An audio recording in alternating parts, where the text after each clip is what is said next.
The Benefits of Being an Octopus, Session 2. That evening, my job is to keep Bryce and Aurora in our bedroom so they don't grab the bacon-wrapped hot dog bites before they're cooked.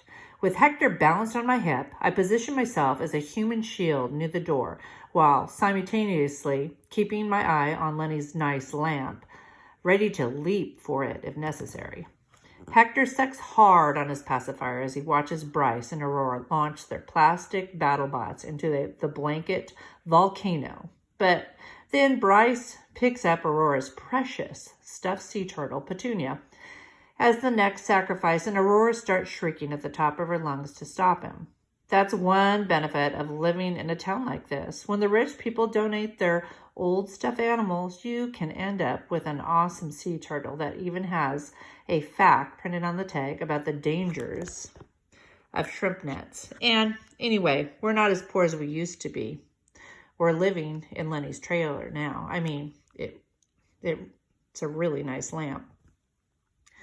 I hear the clang of a spoon against a bowl as my mom mixes the barbecue sauce, the second to the last step before the bites go in the oven. That means just a few more minutes before we can leave this room and I can settle onto the couch like a boss to watch the game. Unfortunately, I'm not the only one who can hear that spoon against the bowl. Both Bryce and Aurora have suddenly forgotten all about the volcano. "Bacon! Bacon whap!" Aurora shrieks. Bryce makes a break for the door. Instantly, I'm in full-on barricade mode. "You're not eating one until they're cooked, just like everyone else." I don't need to remind them what happened the last time my mom made these.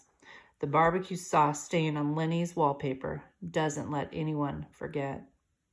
Bryce is trying to push me out of the way, using every bit of his scrawny 4-year-old arms, but I am immovable. Plus, Hector is helping to weigh me down. "No fair, Zoe," Aurora wails. "What if they're all gone?" "There'll be one for each of you when they're ready," Aurora puts on her sour eyes face. "I don't believe you." "Trust me, both of you will get a bacon-wrapped hot dog bite." I pry Bryce's hands off my sweatshirt,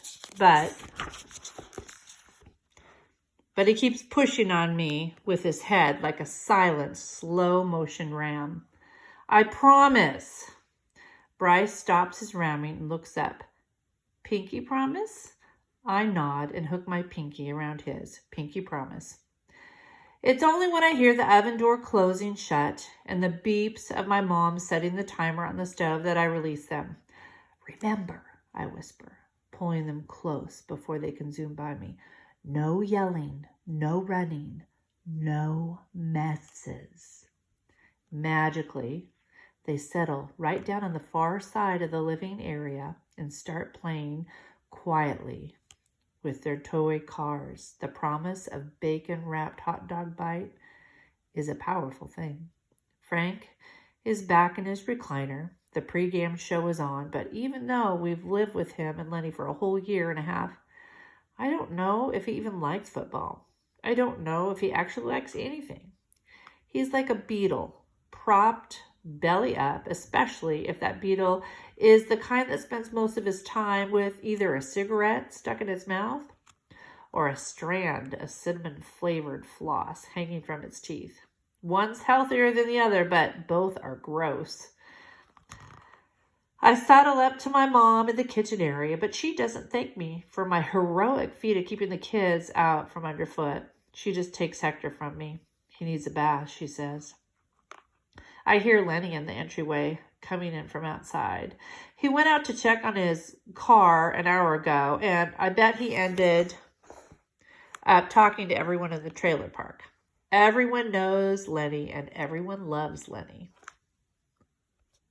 He strides across the living area into the kitchen, the frigid January air still clinging to him. "How's my pair of cuties?" he says to my mom and Hector. His voice is loud enough for him to still be talking to the neighbors. He takes Hector from her and bends down with him so they can peer into the oven window. "And look what's in there. You see how she wrapped up each hot dog bite real tight, Hector? That'll make sure each bite begins and ends with bacon. And they're going to come out nice and crispy because your mommy knows how to take them out at the exact right time to add the extra barbecue sauce. My mom stops drying her hands to give a little laugh and curtsy. Maybe making these will remind Lenny why he got together with her in the first place. She used to tell great jokes, too, ones that would have Lenny doubled over laughing at her impressions. But it's been a long time since she told one. Once the coin toss starts the game, Lenny gives Hector back to my mom and settles onto the couch with his soda. He never drinks beer. And the giant tub of cheese puffs he gets from Walmart just for football games. I sit down next to him and he hands me the cheese puffs without a word. I like that, how it's just understood that I get to hold them. My mom disappears with Hector into the bathroom for his bath, but that's okay. Patriots games are my time with Lenny anyway. Not only do I get to hold the cheese puffs, but if there's some football rule I don't get, like knowing where the defender's hands can't be when a receiver is trying to catch the ball, then Lenny explains it. Both of us are always on the edge of the couch for every third down, me eating those cheese puffs and him drinking his soda. Basically, it's the best time ever. By the time the game gets underway, Bryce and Aurora have shifted to right in front of the TV, but they still only pay attention for commercials when it's more fun. Mostly, they're zooming the toy cars around, pretending they're trying to outrace the Death Star. They haven't seen the movie yet, so they don't exactly get it. "Come on, defense," Lenny mutters. "You got this." "Let's get a sack right there," I say, leaning forward. Lenny nods and takes a swig of soda without taking his eyes off the screen. "That's right. Push him out of field goal range. Listen to Zoe." We watch as the Colts hike the ball and our defensive linemen close in on the quarterback. The pocket's closing around him, and then, even better, it's a fumble.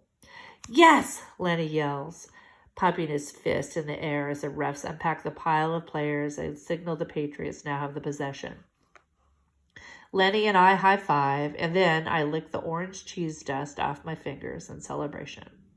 This is how things are supposed to be. I've got a nice couch to sit on, which, thanks to Lenny, is perfectly centered in the room. Cheese puffs to eat and a great game to watch. At halftime, when no one's looking, I reach into my backpack for my debate packet and slip it into my front hoodie pocket. I'll finish it after the game.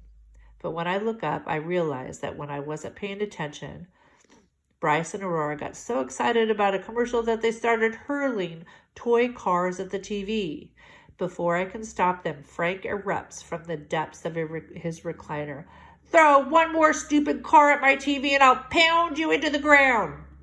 He keeps shouting, and it's like watching an ancient, wrinkled mountain explode, revealing an interior that's straight up burning, swear-filled lava. Bryce and Aurora scream and run into our bedroom, tripping over each other as they go. They slam the door shut, and I hate myself because in that far back corner of my mind, a horrible part of me is glad that I can watch the rest of the game in peace. That's when our power goes out. Of course it does. Next to me, Lenny stands up and immediately trips over the coffee table. My mom bursts in from the bathroom using her phone as a flashlight and carrying a soaking wet Hector on her hip. Lenny calls over to her. "You got any guesses why we're in the dark?" But she doesn't say anything. She just heads over for the oven and takes out the bacon-wrapped hot dog bites. "I'm sorry. Hopefully, they'll still be crispy." She props the phone flashlight under her chin, lifts Hector up higher on her hip, and transfers the hot dog bites onto the plate with a spatula. They smell amazing, like the pig is roasting on spit right in the living room, dripping delicious grease all over the carpet. Lenny makes his way to the kitchen as my mom pours the rest of the barbecue sauce over the top.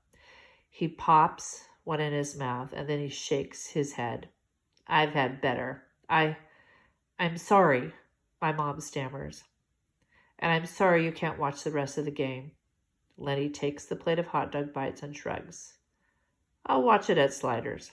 And with that, Lenny and the plate are out the door, and I'm left sitting on the couch.